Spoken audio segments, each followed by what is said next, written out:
Là, ça devrait être bon. Et encore, c'est même pas sûr. On va laisser monter en température un tout petit peu. Gentil le vent. Le vent payé, mais pas trop. Voilà, c'est bon. Donc vous voyez que la braise elle continue de chauffer toute seule. On la décolle gentiment.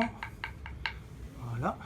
Moi je suis venu transmettre ce savoir parce que c'est une partie de mon métier. Je suis formateur donc en trekking et puis en voyage d'aventure et en survie.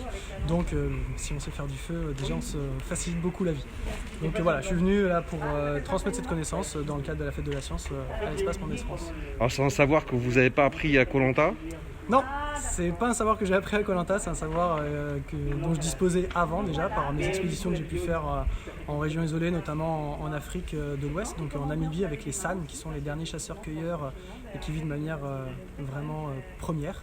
Donc voilà, ils sont encore capables de faire du feu avec un archer ou alors simplement avec une drill et leurs mains. Donc voilà, j'ai appris ça là-bas et puis je me suis perfectionné après en France avec Denis Tribaudot pour qui je travaille aussi. Et donc voilà, c'est une connaissance qui est complexe à acquérir mais qui est facile à transmettre derrière, notamment ici. Et c'est ce qui vous avait permis quand même de faire le parcours que vous avez fait à Koh Lanta. C'est vous qui aviez réussi à faire le feu dans votre équipe? Alors dans mon équipe, j'avais tenu absolument à ce que ce soit un feu collectif pour fédérer l'équipe. Donc on avait fait un feu avec une technique différente de celle qu'on voit aujourd'hui à l'espace Mendès France. Là on voit une technique de feu avec l'archer.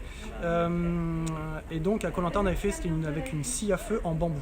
Donc c'est encore une autre technique qu'on ne voit pas aujourd'hui, mais voilà, c'est encore une technique et c'était un feu collectif pour fédérer tout le groupe. Et vous en avez combien de techniques pour faire du feu là? Pour faire du feu, naturellement, moi j'en maîtrise deux, celle avec le bambou et celle ici avec l'archer.